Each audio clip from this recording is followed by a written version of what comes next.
हर हर महादेव। आइए हम लोग दिन की शुरुआत करते हैं। आज पर्यावरण से संबंधित सम्मेलन अभी समय चैप्टर से, ठीक है।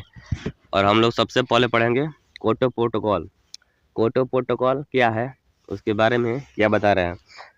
तो क्योटो प्रोटोकॉल जो है ना, ग्रीन हाउस गैसों के उत्सर्जन में कमी के लिए है, ग्लोबल वार्मिंग से संबंधित है। क्योटो प्रोटोकॉल कहेगा, इसमें हम लोग दो चीज देखेंगे, ग्रीन हाउस गैसों के उत्सर्जन में कमी और ग्लोबल वार्मिंग से संबंधित है। क्योटो प्रोटोकॉल दो चीज याद करना है, ग्रीन हाउस गैसों के उत्सर्जन में जो कमी हुआ है उसको लेकर के है, और ग्लोबल वार्मिंग से संबंधित है। ये सम्मेलन है एक तरह के, जिसका नाम है क्योटो प्रोटोकॉल। दूसरा नंबर हम लोग देते हैं स्टॉकहोम सम्मेलन। स्टॉकहोम सम्मेलन देखिए, स्टॉकहोम सम्मेलन जो है ना 1972 में हुआ है। कब हुआ है? 1972 में, ठीक, 1972 में। और 5 जून को विश्व पर्यावरण दिवस घोषित किया गया है। स्टॉकहोम जो सम्मेलन हुआ है 1972 में, उसमें 5 जून को विश्व पर्यावरण दिवस घोषित किया गया था, ठीक है। विश्व पर्यावरण दिवस पूछेगा तो कब? 5 जून को। और ये कब लागू हुआ? तो ये स्टॉकहोम सम्मेलन 1972 में, ठीक। आगे देखते हैं हम लोग कार्टाजोना प्रोटोकॉल। कार्टाजोना प्रोटोकॉल जैव विविधता से संबंधित 2003 से प्रभावित है। देखिए ऊपर में हम लोग देखे थे ग्लोबल वार्मिंग से संबंधित है क्योटो प्रोटोकॉल, ठीक है, यहाँ पढ़े थे हम लोग ना क्योटो प्रोटोकॉल। अब कार्टाजोना प्रोटोकॉल, कार्टाजोना प्रोटोकॉल जो है जैव विविधता से संबंधित है, और 2003 से क्या हुआ है? प्रभावित हुआ है। 2003 से क्या हुआ है? प्रभावित हुआ है, ठीक है। चलिए अब हम लोग देखते हैं नगोया प्रोटोकॉल 2010। सबसे बड़ी बात है कि जो दिया है ना ईस्वी सन,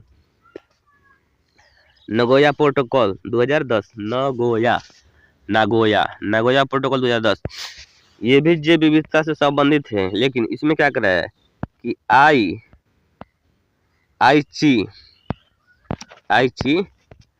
आईची लक्ष्य की घोषणा की गई।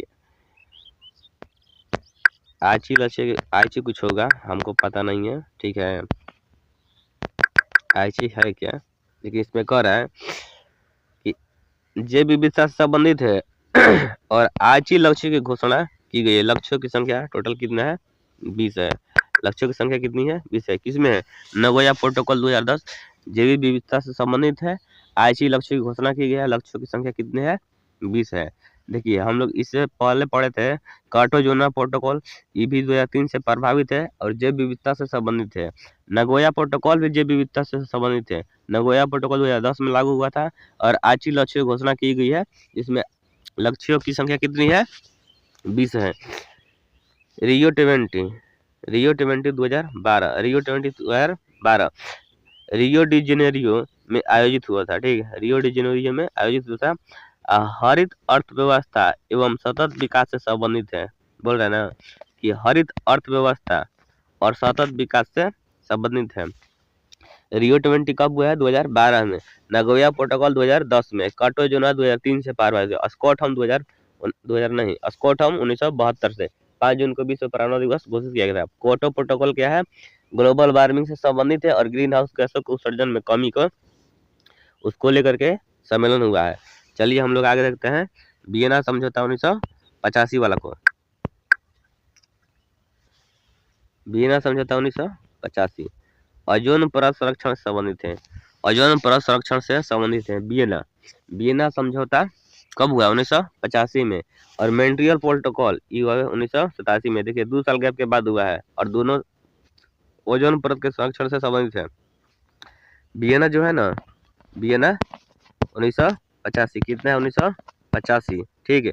और मॉन्ट्रियल है 1987, ठीक है। तो हम लोग दोनों डेट को याद करेंगे, ठीक है। क्या कह रहे हैं? वियना 1985, मॉन्ट्रियल 1987, और दोनों का एक ही कार्य है, ओजोन परत के संरक्षण से संबंधित है, ठीक है, ओजोन परत के संरक्षण से संबंधित है, ठीक है। अब आते हैं हम लोग देखते हैं अगला बेसल कन्वेंशन। बेसल कन्वेंशन 1979, 89 नहीं है, 89 है, ठीक है। तो बेसल कन्वेंशन कब हुआ है? 1989, 1989 में बेसल कन्वेंशन 1989 में खतरनाक अपशिष्टों की अंतर सीमा स्थानांतरण और निस्तारण से संबंधित है। देखिए फिर से देखते हैं, बेसल कन्वेंशन 1989 में हुआ है और खतरनाक अपशिष्टों के अंतर सीमा स्थानांतरण एवं निस्तारण से संबंधित है। ठीक है, तो बेसल कन्वेंशन 1989 इसका मुख्य उद्देश्य क्या था? खतरनाक अपशिष्टों की अंतर सीमा स्थानांतरण और निस्तारण से संबंधित है। हेलसिंकी सम्मेलन कब हुआ? 1974। हेलसिंकी सम्मेलन 1974 में समुद्री पर्यावरण सुरक्षा से संबंधित है। समुद्री पर्यावरण सुरक्षा से जो सम्मेलन हुआ है उसका नाम है हेलसिंकी। देखिए समुद्री पर्यावरण सुरक्षा से संबंधित 1900 कब हुआ है? 1974 में हुआ है। ठीक है, और मीनामाता कन्वेंशन 2013 में मीनामाता कन्वेंशन 2013 में पारा के नियंत्रण से संबंधित है। ठीक है, फिर से हम लोग एक बार ऊपर से नीचे तक रिपीट कर लेते हैं। ठीक है, Kyoto protocol green house gas के उत्सर्जन में कमी ग्लोबल वार्मिंग से संबंधित है। और स्टॉकहोम सम्मेलन 1972 में 5 जून के बीच पर्यावरण दिवस घोषित किया गया है। कार्टागेना प्रोटोकॉल जैव विविधता से संबंधित 2003 से ही प्रभावित हुआ है। नगोया प्रोटोकॉल 2010 में हुआ है और जैव विविधता से संबंधित है। आईची लक्ष्यों की घोषणा की है। आईची लक्ष्यों की संख्या कितनी है? 20 है। रियो 2012 रियो डी जेनेरियो में आयोजित हुआ है। हरित अर्थव्यवस्था और सतत विकास से संबंधित है। वियना समझौता 1985 ओजोन परत के संरक्षण से संबंधित है। मॉन्ट्रियल प्रोटोकॉल 1987 ये भी ओजोन परत के संरक्षण से संबंधित है।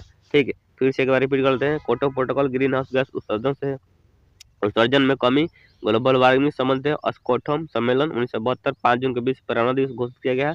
कार्टागेना प्रोटोकॉल जैव विविधता से संबंधित 2003 से प्रभावित हुआ है।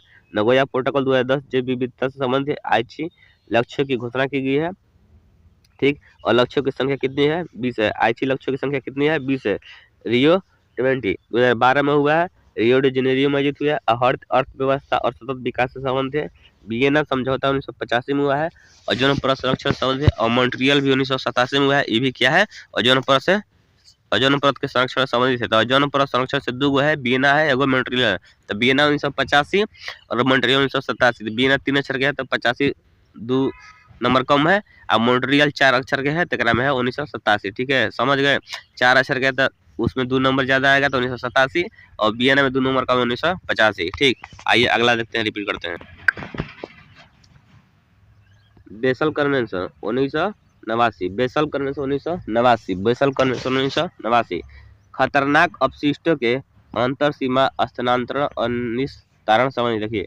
खतरनाक अपशिष्ट कर रहा है 1989 बहुत खतरनाक है, कहे कि हमको इसे बोलने में गड़बड़ हो गई थी। ठीक, 1989-90। ठीक है, ऐसे आप लोग याद कर लीजिएगा।